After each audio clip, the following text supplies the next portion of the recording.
Hello students, आज का हमारा टॉपिक है चैप्टर अल्टरनेटिंग करंट्स।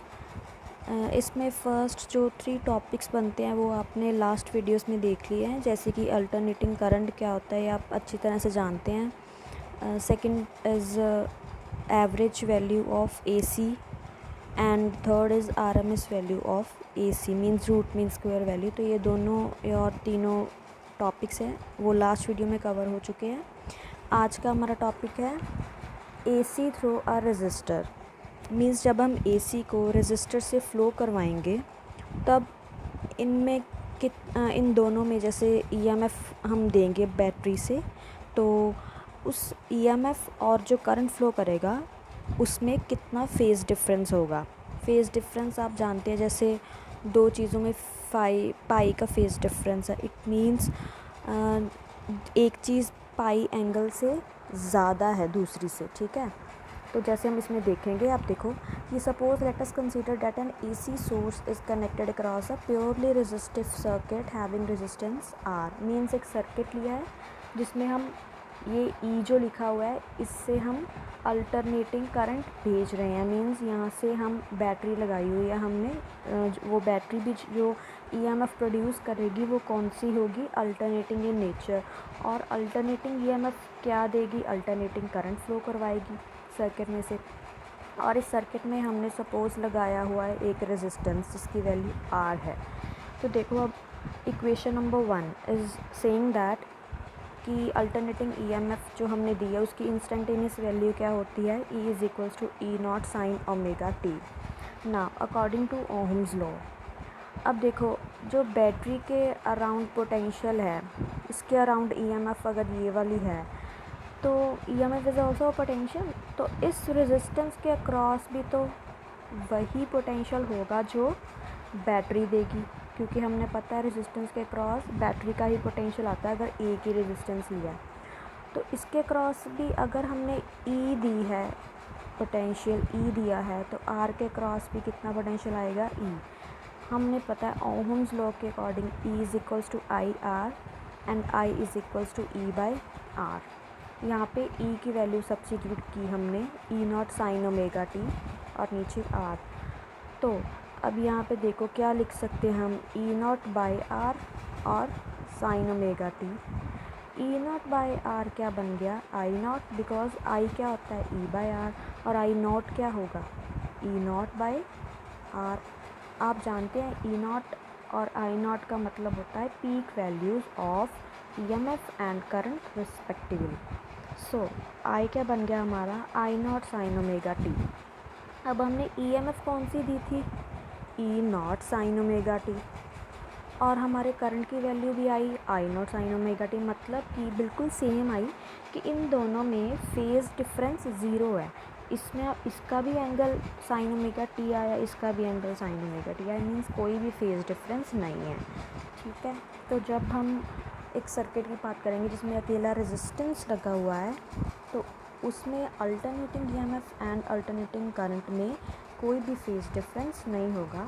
तो हम उनको ऐसे ड्रॉ कर सकते हैं जैसे यहाँ पे बनाया हुआ है, देखो वाई डायरेक्शन की तरफ ईएमएफ और करंट लिख सकते हैं, एक्स की तरफ ओमेगा टी मीन्स एंगल की वैल्यू। तो देखो मैंने दो कर्व्स एक ही ग्राफ पे प्लॉट किए हैं, एक तो करंट का है और एक ईएमएफ का। करंट का एम्पलीट्यूड ईएमएफ से थोड़ा सा कम है क्योंकि करंट होता है ई बाई आर। मीन्स जो ईएमएफ को हमने डिवाइड कर दिया आर से, तो हमारे पास ई आई की वैल्यू आ जाएगी। मीन्स ई को ई से कम ही आएगी क्योंकि ई को डिवाइड कर रहे हैं, तो I will be always less than E, इसलिए हमने आई का मैग्नीट्यूड नीचे बनाया है और ई का ऊपर। बाकी फेज़ डिफरेंस कैसे पता चलता है, जैसे ज़ीरो पे दोनों मीट कर रहे हैं, पाई पे भी दोनों मीट कर रहे हैं, 2 पाई पे भी दोनों मीट कर रहे हैं, मीन्स एक ही पॉइंट से फ़्लो हो रहे हैं, ठीक है। तो फेज़ डिफरेंस इनमें ज़ीरो था, बट करंट की वैल्यू ईएमएफ से थोड़ी सी कम होगी, क्लियर है। Next is AC through an inductor. Means जब हम सर्किट में रेजिस्टेंस की बजाय इंडक्टर लगा देंगे, ठीक है। तो अब देखो ईएमएफ हमने दी वही सेम बैटरी से ई नॉट साइन ओमेगा टी। अब हमें पता है अकॉर्डिंग टू लेंज लॉ कि इंडक्टर खुद भी अपनी एक ईएमएफ प्रोड्यूस करता है जो होती है minus L D I by D T, जिसे हम ऐसे लिखते थे पिछले आर्टिकल्स में, small is the EMF produced in inductor and which is equal to D I by D T. Clear है? ये नेगेटिव साइन सिर्फ डायरेक्शन दसता है कि जिसकी वजह से वो इंड्यूस हो रहा है उसको ये अपोज करता है।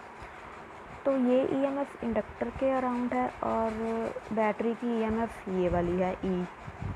तो अब सर्किट में दो वोल्टेजेस होगी, ठीक है, बट ये दोनों पैरेलल में लगे हुए हैं, बैटरी और इंडक्टर, मीन्स दोनों के क्रॉस वोल्टेजेस क्या होनी चाहिए, इक्वल।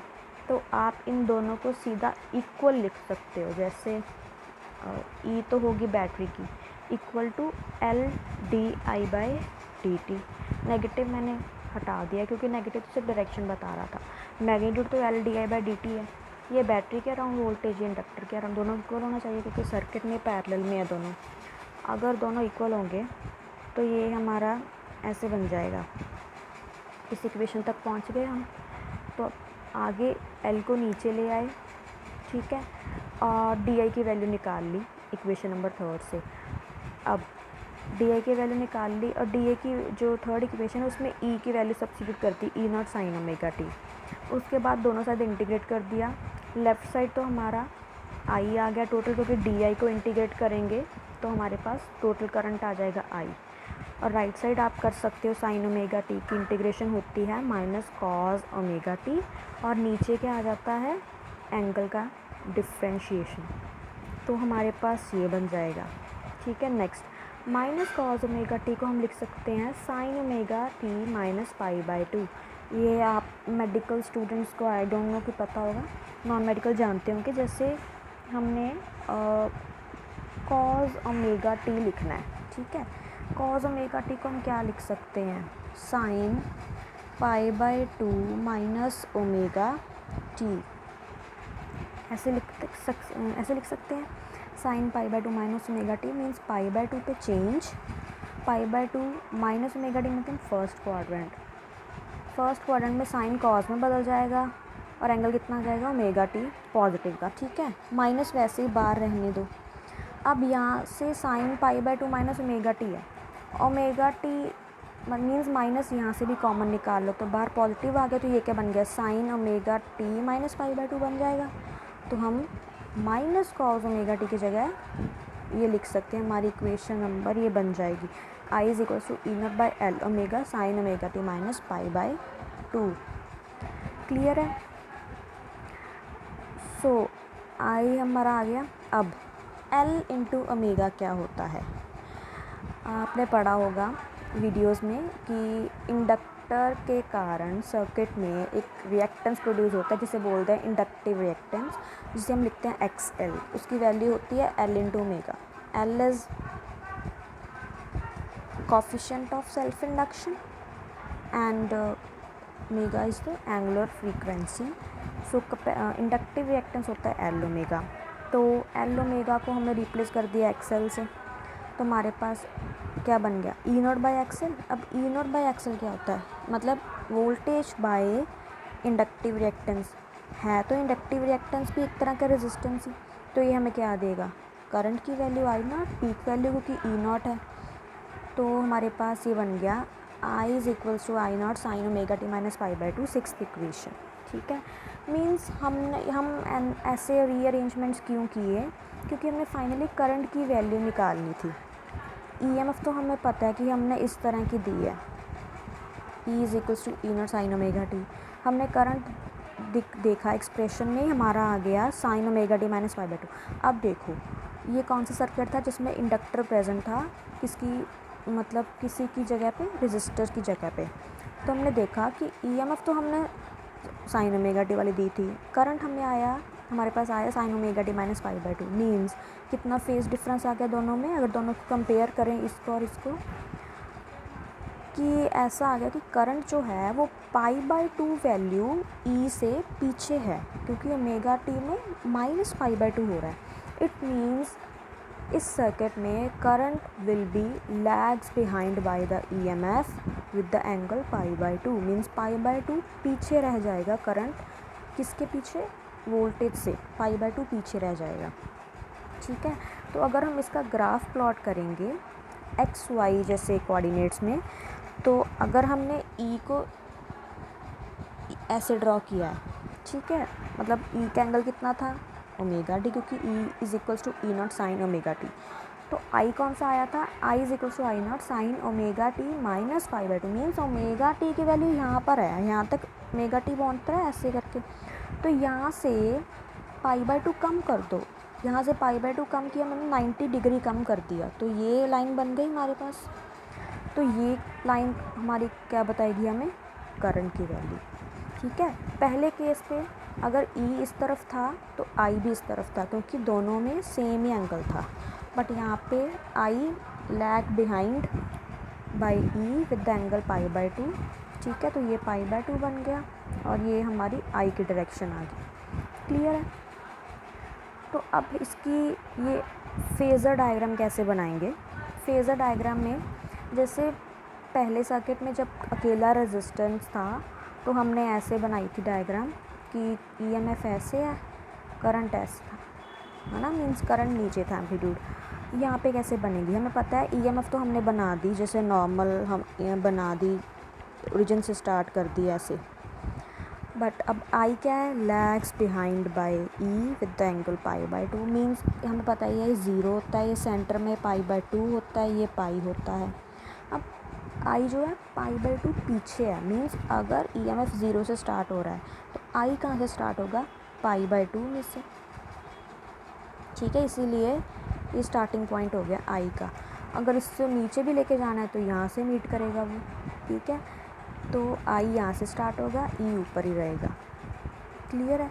बट I का मैग्नीट्यूड कम ही दिखाना है E से, क्योंकि I हमेशा E को डिवाइड करके आती है। E को जब हम रेजिस्टेंस से डिवाइड करते हैं या फिर इंडक्टिव रिएक्टेंस से डिवाइड करेंगे। क्लियर है। नेक्स्ट सेम प्रोसीजर है कि AC through a capacitor. AC through a capacitor means अब हम जो EMF देंगे वो कैपेसिटर के क्रॉस देंगे। मीन्स सर्किट में एक कैपेसिटर होगा, एक EMF हमने दी है, सेम प्रोसीजर है। E is equals to E naught sine omega T हमने दी। अब हमें पता है कैपेसिटर के अराउंड कितनी वोल्टेज डेवलप होती है, इतनी, क्योंकि V is equals to Q/C होता है। ठीक है, तो E कितना आ जाएगा, E इज EMF, E भी कितना आ जाएगा, Q/C।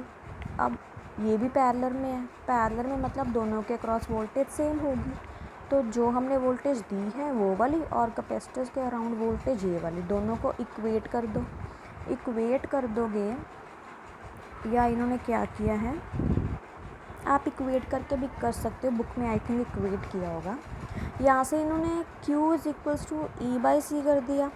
ठीक है, यहाँ से इसी स्टेप में से निकाल लिया Q is equals to E into C. E की वैल्यू डाल दी जो हमने प्रोवाइड की है, E naught sine omega T C. फिर डेरिवेट कर दिया T के साथ। अब साइन का डेरिवेटिव आप लोगों को पता है कि cos omega T and angle का डेरिवेटिव ओमेगा, तो आपके पास ये इक्वेशन बन गई। अब साइन ओमेगा टी को क्या लिख सकते हैं, सॉरी कॉज ओमेगा टी को क्या लिख सकते हैं, साइन ओमेगा टी प्लस π/2। अब यहाँ पे माइनस भी लिख सकते थे, प्लस भी। अब हम मतलब वैसे अगर देखा जाए, उन्होंने क्वेश्चन के अराउंड मतलब मोल्ड कर दिया कि कोस को ओमेगा टी प्लस π/2 लिखा है। क्यों, क्योंकि साइन हम π/2 प्लस ओमेगा टी क्या होता है, π/2 मीन्स चेंज, इसका आंसर आएगा कॉस ओमेगा टी। ठीक है, तो π/2 plus omega t means second quadrant, π/2 plus something second quadrant चला गया। सेकेंड क्वाड्रेंट में साइन हमेशा पॉजिटिव होता है, इसलिए कॉस के सामने पॉजिटिव आंसर आएगा, पॉजिटिव साइन आएगा। तो कॉस ओमेगा टी को हम लिख सकते हैं साइन ओमेगा टी प्लस π/2। ठीक है, एंड C इंटू ओमेगा को हम नीचे ले जा सकते हैं, लिख सकते हैं 1/C ओमेगा। ठीक है, और 1/C ओमेगा क्या होता है, कैपेसिटिव रिएक्टेंस, हमें पता है। इंडक्टिव रिएक्टेंस सीधा इक्वल टू L ओमेगा होता है, capacitive reactance is equal to 1/C omega होता है। तो हम XC लिख दिया, तो हमारे पास बन गया I is equal to E0/XC sine omega t plus π/2। अब E0/XC क्या होगा, करंट की पीक वैल्यू, तो हमारे पास इक्वेशन 4 आ जाएगी जो हमारी रिजल्टेंट होगी। अब हम फिर कंपेयर करेंगे।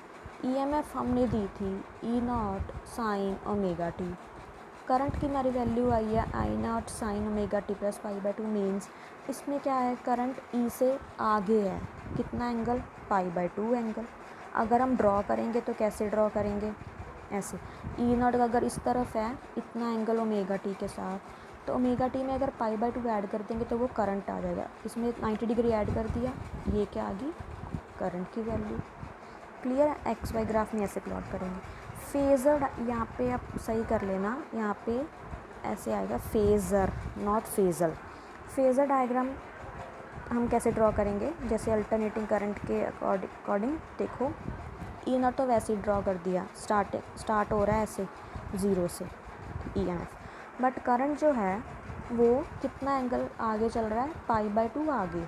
पाई बाई 2 आगे मतलब ईएमएफ पीछे हो गया, फिर ये समझ लो ईएमएफ पीछे हो गया पाई बाई 2, मतलब करंट पाई बाई 2 आगे है, तो ई मतलब अगर ईएमएफ ये है, करंट पाई बाई 2 इससे भी आगे है, मीन्स जैसे ये माइनस पाई बाई 2 हो गया, ये पाई हो गया, तो यहाँ से स्टार्ट हो जाएगा करंट ऐसे, क्योंकि ईएमएफ तो ये ईएमएफ होगी, ये कौन सी होगी, करंट की वैल्यू, क्योंकि करंट आगे है पाई बाई 2, पहले स्टार्ट हो जाएगा पाई बाई 2 एंगल से, बाद में ईएमएफ आएगा।